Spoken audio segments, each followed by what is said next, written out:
Welcome to this week's episode of Trista's Plate Story Podcast. I'm Trista Polo from iwokeupawesome.com, and I am your host. Each week we learn the story behind that vanity plate. You know, the one you saw driving down the road? What did it say? What did it mean? Why did they choose it? This week we meet Meghan McCallum of Chicago, Illinois. Meghan went from a career as a female firefighter to a real estate investor.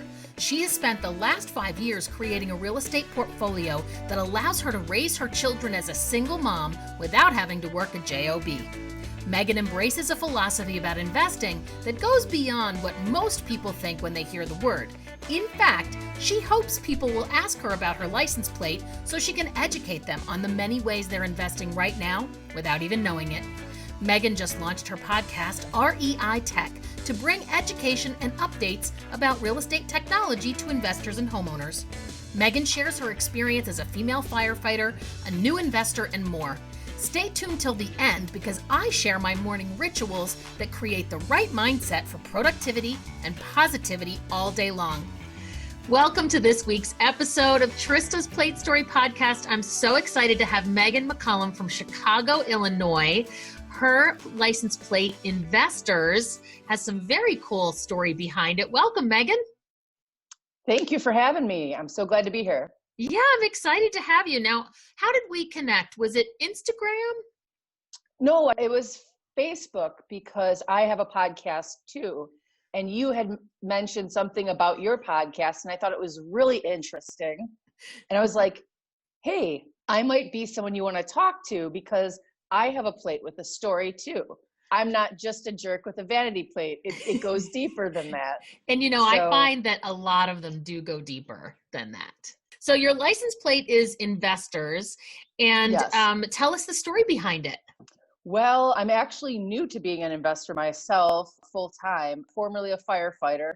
I decided that it was time to switch gears and take on a new career path. And I became a real estate investor. And it actually was something my mom encouraged me to do. And she had her own business that she started like in her 50s. And she ended up hiring my brothers and sisters. She hired everyone in my family except for me. And I was always like, but Mom, I want to work with you. And she said, go real estate investing, right? That's your calling. And eventually we'll partner together. And so my mom, kind of a person who could see someone, see what potential they had, and then know when opportunity was ready to pout, like when they had opportunity. I love that. But as a fireman, I'm like, a real estate investor? Oh, okay. So I started pouring myself into learning about real estate investing. And then it eventually, because I did pour myself into it and buy a house hacked into a really great home that now pays for itself completely for me to live here. Because I did that, it ended up being a safety net. Investing became a safety net for me. And that's super important because I ended up losing my mom about 5 years ago. Yeah, and she was my safety net. So she kind of said, get into real estate investing. And then that became my safety net when she left. And that's, what I took her vision, her dream, and actuated it, which is really cool. So I got into investing and started studying it. And the more I studied it, the more I realized that happiness and wealth and success is so much more than money. Because once I had the money, I realized I had given up a lot of time for that and what that time had cost me. And people started talking about every dollar is someone's minute or could be an hour. If you've waitressed or been in the service industry, you've worked your tail off for a couple bucks an hour at some point, right? That's right. And when I started investing, I actually went into the service industry to keep me humbled. So I would work real estate investing till about 5:30 at night. Then I'd go down to the local little wine trattoria place and work till about 11 o'clock at night. And I'd come home sometimes with like $27. Oh my gosh. But I kept working there because I wanted to remember what money meant. Because as I was spending big money, it felt strange, going and buying a house and spending $80,000 to fix it And doing that over and over again, those numbers felt strange. It almost was like play money. So right, like you were playing Monopoly. absolutely. Yeah. And that's how I did it. I bought houses, turned my houses into hotels, not literally, I don't own any hotels, but bigger and bigger buildings. I was able to do it with the same amount of money, rolling that money over and over and over again. But to get back to your question about investing, I thought my background in philosophy would influence my investing. What I've realized is investing has influenced my philosophy on life. Yeah, I think that's so fascinating. Most people think of investing like, I'm going to create a stock portfolio or a real estate portfolio. I'm going to invest in my retirement. It goes deeper than that for you, it sounds like. So can you share a little about what investing means for you? Well, so investing it's everything. There's three main things that we invest, but all those three main things are everything. Number one is your fiscal situation. That's what we all typically think of. Right. It is your, how much money you have, what percentage you're making on that money, our wealth, right? Our second is our utility, our function, really. And that is our energy, our natural energy that we put into things, our thought processes, our passions, what we worry about at night. Those are energies. Those are things that we still invest in. But just by investing our thoughts into something, that's an investment. And then the last is time, because time is the greatest resource that we have. We don't know how much we have. We don't know when it's going to end. You can't buy it and pay money for more time. You can't take other people's time. You know, it's not like in all those monster movies where like the monster drinks your essence and then gains vitality. We don't have that. So you have this limited resource, and it's your most limited resource. You invest all of those things on every moment, every given day. So what you need to do is focus your attention, your time, your money on what you want. Investors are people who put energy towards things. So for me, investing does run so much deeper. It's become my philosophy, and everyone is one. And I want to share that message with people. So I want people to ask me about that. It sounds like you almost could say it's like living life on purpose. You're investing in life instead of letting life happen to you. So that's kind of what I'm hearing as I put it through my own filters is, you know, how are you investing your time, your money, your energy? Are you doing it on purpose for growing something, whether it's personal or for the greater good? I really like that. It takes investor, the term, to a whole new level. It's all about, it really kind of takes it to intention. Mm-hmm. Right? So what's your intent, your why? And that makes sense. Investors always have to have a why. And it makes sense. Why are you trying out for the school play? Because there's some pay, you get something from it. There's an exchange there of currency, whether it's like, I like the attention. Ooh, attention becomes your currency because you want it. So there are so many currencies and ways that we exchange goods. You could exchange time for things. You could exchange ideas, like, you know, intellectual properties for money or for time. And it's even getting a little crazier now that we've got this technology surging in real estate investing, because the technology that's coming out is allowing people to focus their time on their most human activities within their business, therefore allowing a lot more connection with the customer. Adding that technology to the investing is really kind of lit me on fire, and it's really cool finding those technological intersections with humanity, and that's kind of where I'm at right now. Yeah, and that's what your podcast is about that's launching, right? Is about the technology side of real estate investing. Yeah, it's called REI Tech. It's a culmination of FinTech, which is financial tech, CRE tech, which is commercial real estate tech. There's construction technology, there's digital marketing technology we need to use. All of these things have to get pulled into one thing within real estate investing technology. So it's a very, very niche thing, but it's really broad at the same time. I saw on your website that you're pretty excited about your first guest. So why don't you share who that is? Yes, I'm really excited about my first guest. Her name's Kathy Fetke. She's the co-CEO and founder of the Real Wealth Network out of California. She has an organization of about 45,000 investors who she educates for free and is constantly keeping people at the front line of trends. You can tell she's giving us everything on the first episode. We're really finding out what the future of real estate, that's what she's kind of coming to talk on, the future of real estate due to changes in technology. And it's things you wouldn't think of, like how does a self-driving car affect real estate prices? Or, everything used to be location, location, location, but will online education change that? Because now you don't have to live in the best school district. You might be able to opt in to other school districts. Wow, yeah. So it's great to kick off the podcast with that episode and really get people thinking. So I'm happy to share that. I think that's great.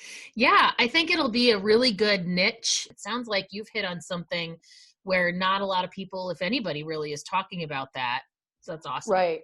No, the only reason I started this podcast is because nobody else was talking about it, and I was looking for it. And it's very interesting to see seeing the opportunities that are coming forward from it. Like, I've been able to get in contact with a lot of CEOs of these startups, and it's been really cool to get to talk to CEOs from startups and hear how they're thinking and look at how they see the future in their industries. And I'm trying to keep it interesting. I'm trying to keep it, light and fun at the same time. I don't want anyone to feel like my podcast is going to overwhelm them, because I was a knuckle dragging fireman for 14 years out of college for my career. And I probably got promoted because I could make a PowerPoint, to be honest with you. So I was always pushed into education, and that's, they kept, wanting me to do training and stuff like that. And eventually that's how I became chief of training. But it was because I could use a little bit of technology. But I got out of the fire service, and then I was like, wow, I know nothing. And it's been just this it's been haunting me to learn more and know more, because I felt so left behind already. And I'm like, if I don't do something now, it's kind of like you gain 10 pounds over the winter. If you don't do anything to get rid of it, it's going to be there next winter, and you're going to get another 10. And then all of a sudden you're 50 pounds overweight, and you're like, how did this happen? For sure. That's right. It's the same thing with technology. You got to just chomp at it little bit by little bit. And I hope that my guests and I can break that down with some analogies and some really good, stories behind the technology that makes it palatable for your everyday, listener even. I wish you a lot of luck with it. I want to go back to the past. I must know how a philosophy major ended up a firefighter. So can you share a little bit of your backstory with us? Yeah, I actually I went into college originally I was pre-med with a bio major. And then about a year and a half in, philosophy just grabbed me. I got into paramedicine, eventually. That's what really pulled me into firefighting, along with the fact that I'm third generation. So I watched my dad be a firefighter, my uncle, my grandpa, and they were all against women in the fire service. And I was too, until I was about 22, 23 years old. I was a personal trainer. My dad saw me working out. He came to work out at my gym, and he was like, oh, do you always lift this heavy? I was like, yeah. He's like, yeah, it's more than some of the guys at the firehouse. Wow. He's like, will you come to the firehouse and teach some of the guys how to lift weights? I was like, sure, Dad. And I did. And the guys were like, wow, yeah. Oh, you should put in to be a fireman here and all that stuff. And I was an athlete my whole life. I was a 4-sport athlete in high school, 2 in college. I played women's professional football. I liked physicality. I love biology and anatomy, and I loved emergencies. I've always been drawn to panic because I get tunnel vision in a very calm way where I can come and kind of de-escalate. And I've always been drawn to that. Like, seen so many car crashes in front of me for, as a kid. I've just always been in the middle. There's probably be a car crash and I'll have to get out and hold C-spine for someone. It just might happen. So it really worked well for me on paper, right? Physical job, demanding job. You have to problem solve quickly, teamwork, physical labor, and there was a science. There was a real applied science and methodology to fighting fire. And then there was building construction. Oh, that started me more into real estate investing. It was great, but it was hard being a woman in the fire service. I would think so, because there aren't many women. And like you said, none of your family wanted women to be a firefighter. Right. What was it like for you?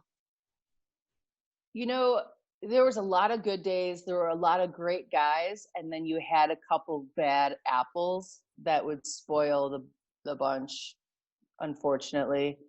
I don't hold my tongue. I do speak up. And so when you're a new fireman, you're supposed to kind of keep your mouth shut. But when things would be said inappropriately about another firefighter or someone's wife, or there was just certain lines I didn't believe that should be crossed, and I would call guys out on it. And a lot of the guys didn't appreciate that. So I got tested a little harder than most. And, we'd be like, hey, Meghan, want to run extra drills? And I'd be like, sure, because I had to. Because I had to keep proving myself time after time. And, finally I got the guys respect who were like, you could tell in the beginning were like, you're going to wash out. On a couple of drills we did, when guys were dying, I was still going. And the guy, some of the guys were like, wow, you really, you got it. Okay. All right. But I also spoke out against the chiefs sometimes when they were wrong too.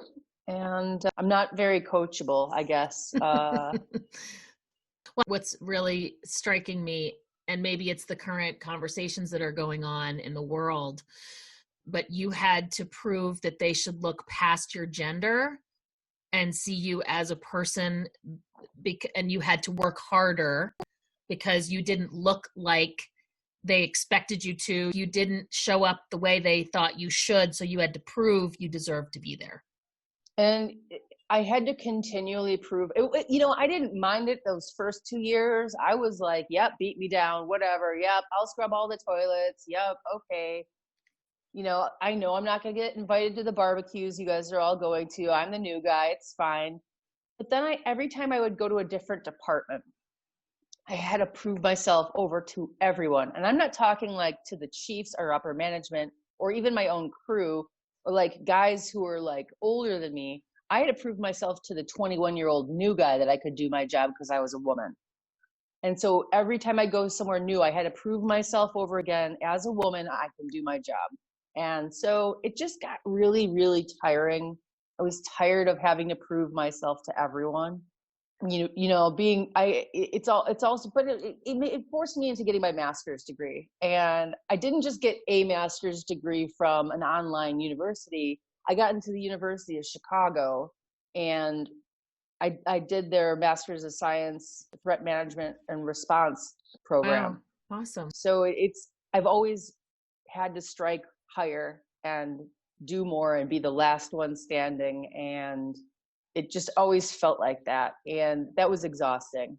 It was really exhausting. I loved the job. I loved the work. I loved the work, but living with guys all the time did wear on me a bit. And I knew going in that I was still having to fight the gender battle within firefighting. But now it's become so much more scientific and strategic versus run in, break stuff, knock stuff down. And it's a lot more of like learning, the construction technologies and knowing a gusset plate melts at 600 degrees. So if you can calculate it's been burning it for so long, and you can assume that it has a couch in that room and XYZ, you're like, that room is, you can figure that structure is not going to hold for much longer. So there's a much smarter way of fighting fire now. Wow. So you don't have to be that behemoth guy who runs in and just whomps at everything. Mm-hmm. I loved using physics and removing cabinets off the wall, and throwing something up there and just prying things off the wall versus like going up there and smashing them off the wall. So there's like a lot of history that's progress is very much impeded by the traditions of the fire service. Well, I think that's true with everything. Right. I think that tradition, habit, that's the way it's always been. It's almost like that's the way it's always been, gives an excuse to have it be that way. Yeah. And new knowledge, technology, new discoveries, they have to be included in because it's all part of the tapestry. It's true. There's so much fear of change, and that's really what I found in the fire service. It was women coming in, that's change. Women wanting to be officers. Ooh, that's big change. Having an education, the fire service has changed very slowly. A lot of, industries they want to maintain homeostasis, right? And that's just to protect themselves. They do that just to protect themselves. Like, this has worked in the past, it'll work, we'll just keep with it. Why fix something that's not broken? But that's why, obviously, I'm someone who loves change and bring on technology, and let's figure out how do we do this much easier, and how do we do it automated, and how do we not have to use our human time? And I'm hoping real estate investing is open to that change. And I find that, we're going to have early adapters because we've got a lot of people in the tech industries who are investing in real estate with their money that they're making because they're getting. That's true. They've got good paying jobs. Right. So I think we're going to now see, because of the people in the technology, wage area, because of them investing in real estate, technology will be pushed through this time. I think this is when it will finally kind of change our whole entire industry. You're so right. And, especially the rental side, because even when houses go down in value, rent never ever seems to decrease. It always seems to either stay or go up. And that's mostly what you're doing. You own property that you rent out, right? I think I saw in your bio you have 41 doors that you own. Yep, and that's a mix of like single family homes. I have a handful of duplexes. I have a triplex, and then I have a 20-unit apartment building. Oh wow! Okay, that's on your way to the hotel in the Monopoly game. Because you've only been investing for about 5 years, so that's a pretty nice portfolio to have for that short period of time. And this is all you do. This is your only income. Right. Correct? Yes. And certainly. I think in the very distant background, I hear children playing. So it sounds like you are also raising a family on your investor income. Yeah, I'm a single mom, and I'm currently going through a divorce. I'm sorry to hear that. I am too, but at the same time, it's created some new opportunities, and it's a fact of life. 50% of people face it. So that's true. It is unfortunate, but it is something that you should plan for. We actually will be talking about that on my REI Tech show. Even though it's not explicitly tech, the show really talks about like tech trends and different tricks you can do in real estate investing, but just bringing the real meat forward. And no one's talking about it. Not many people want to talk about their pain when they're in it. You hear people when they get through it and they're like, oh, look at me. Now I'm on the other side of the mountaintop and I went through the valley. Well, I'm kind of in the valley right now, and it's important to talk about. My life tip is get a prenup because you love the person. So figure out how you'd want it to end if it did while you're still in love, because that is when it's going to be fair. That's very pragmatic advice, by the way, when you're planning a wedding and deciding where you're going to honeymoon and what color the napkins should be. Yeah, right. I know it seems like a silly thing to do, but I mean, not silly. it's not silly. I think it seems like something that, it's this new thing, a change when people are more entrepreneurial. We're doing more things to create our own income instead of relying on a paycheck. And I think that talking about prenups is taboo when you're madly in love and there aren't any problems. I mean, how do you bring that conversation up? Because what I'm saying, if I do that, is we could be the 50% that does get divorced. So let's just talk about it, even though we know we'll never, ever leave each other. Hello, entrepreneurs out there. You write an operating agreement where you have a discussion with your partner. If you write a good operating agreement that discusses what happens with when and if the company fails and or dissolves. How do you dissolve it fairly? We do it for business. Why? The government makes us do it. To have a business, the government makes you write that. Well, they're controlling our marriage anyway. Why wouldn't they make us do the same thing then? It seems so practical. So I've had so many things interrupt my divorce process because there wasn't the technology for it. So wow. Yeah. I'm so pro technology and change. Meghan and I spoke next about her experience as a contract firefighter overseas. And you also you were a contract firefighter in the Middle East, right? I was stationed at the Camp Arif Jan in Kuwait in 2005 to 2006. So it was a very different experience. Definitely opened my eyes to the world and how different people live. And it embarrassingly said on the side of our fire truck, protecting those who defend America, or something cheesy like that. But it was something to kind of be proud of, because I was one of the only paramedics in the whole country. So it was interesting, and I got to teach a lot of the combat medics before they got sent out. So I felt like I really had an influence and maybe helped someone save a life there. So that was a really great experience. Wow. That's amazing. Thank you for doing that. It doesn't sound like it was for the weak to be out there. Meghan was a wonderful guest, and I enjoyed learning about the many facets of her story, including a book she's working on that we don't have time to share here. But make sure to visit her website to learn more about it. It's about using mentalist techniques in negotiating real estate and beyond. I want to thank you so much for being on today, Meghan. It's been really fun to learn all the different facets. You really are somebody who goes out and lives life to the absolute fullest. And instead of wondering what you should put on your bucket list, you just go out and do it before it even gets on your list. I think that's awesome. So I do like to turn the tables and have you ask me one question if you have one. Do you have a question for me before we wrap up? I'm going to ask, what is your nighttime routine for calming down at the end of the day and kind of bringing it all together after just all the noise, right?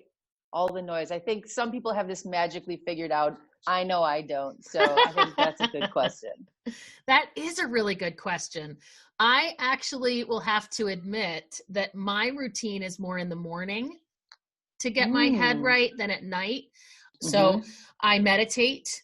I'm a Reiki master, but I use it mostly for myself. So I'll do self-Reiki, meditate, and do some mantras that really work for me.